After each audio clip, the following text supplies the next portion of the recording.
MEFB 2013-213 Manufacturing Processes Lecture. Welcome back. Hope all of you are in a very good health.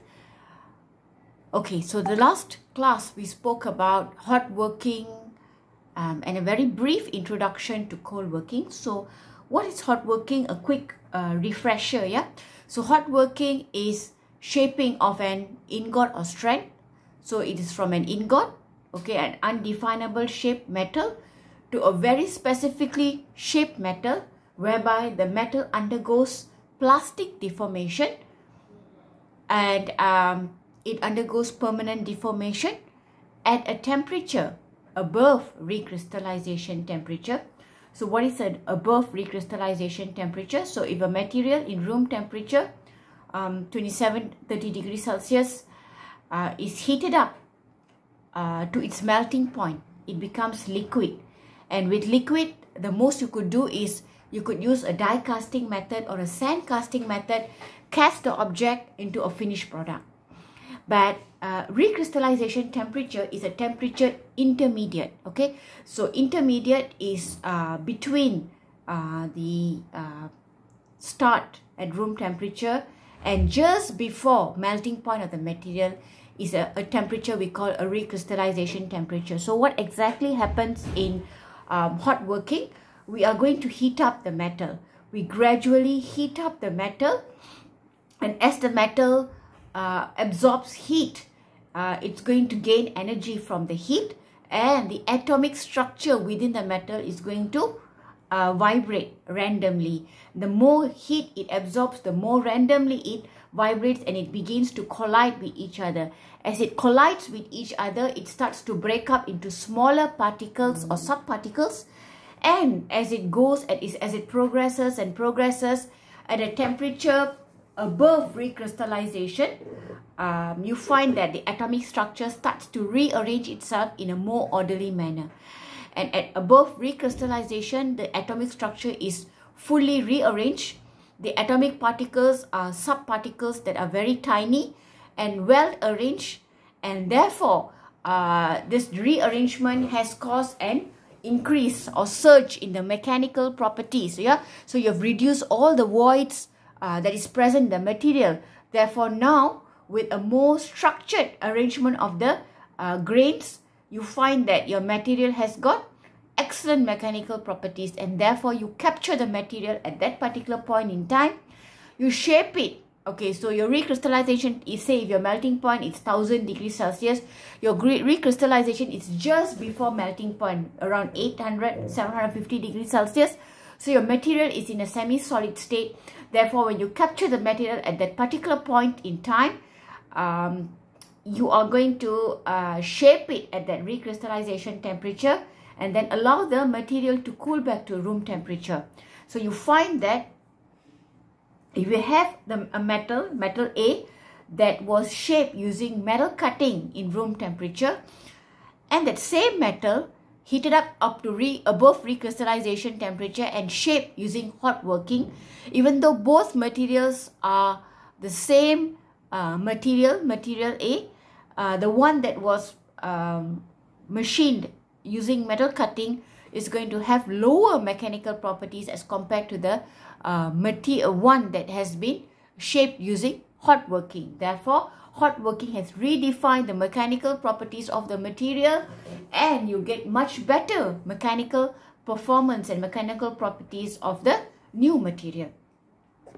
Okay, so having said that, and secondly, I mentioned to you that for cold working, we haven't done anything about it yet, but basically cold working is shaping of an ingot or strand whereby the material undergoes plastic deformation at a temperature below recrystallization temperature, or more likely in room temperature.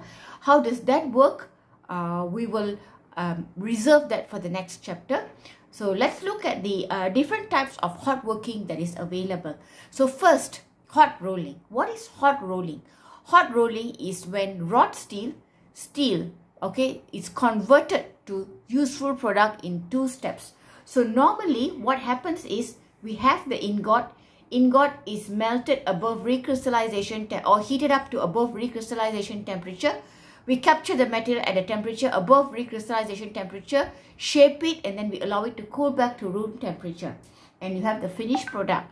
But in this case, okay, what we're going to do is, in hot rolling, you're going to have 2 steps. Okay, what are the 2 steps? Okay, so you have the ingot, which is your first step, okay, or your first initial product. And the ingot is going to be transmitted to intermediate shapes, okay. What I mean by intermediate shapes is from ingot is going to be heated up above recrystallization temperature, and at recrystallization temperature or above recrystallization temperature, we are going to shape up the steel into 3 different types of intermediate shapes which are bloom. Okay, so from an undefined shape ingot, it's going to be transformed into either bloom, billet, or slabs. Bloom has a square cross section, billets has a smaller square cross section, and you have slabs. Slab is a rectangular cross section. So what we're trying to do is we're trying to produce, rather than from an undefined to a final shape directly, which is a lot more complicated, from an undefined shape to a predefined shape, which is your bloom, billet, and slabs. From this predefined shape, for example, if you need to produce a bar, so then you may want to take a slab, heat it up above recrystallization temperature, and transform it to a specific dimension of a bar. Okay, and then obviously you need to take the slab, heat it up above recrystallization temperature, and you use tools or a machine to transform it into a bar, and then the bar will be allowed to cool back to room temperature. So you have a double layered or a double sequence shaping process. Yeah. So from ingot to intermediate state. From intermediate state, take the suitable metal, whether it's a bloom or a billet or a slab. You heat it up above recrystallization temperature and you shape it to your most specific shape, which is a bar or a rod or a plate, and you get your final shape. Okay. So my next question, can you exactly tell me what effect has hot rolling on the grain structure? Okay. So if you look at it, what effect has hot rolling on the grain structure? So when I just mentioned to you that when the metal undergoes hot working, you find that the metal structure, okay, this is your metal structure, yeah. When the metal undergoes hot working, the grain structure is broken up, yeah, because the grains collide. As it absorbs heat, it starts to collide with one another. And when it collides with one another, it will break up into smaller subparticles, and the subparticles will rearrange itself in a more orderly manner. And at that particular point, when you capture the material, you shape it. It's so much more easier to shape because the material is in a semi-solid state. And once shaped, you cool it back to room temperature. So if you look at it, you have an equiax grain structure, and you're going to use hot rolling technique, and you are going to shape it up.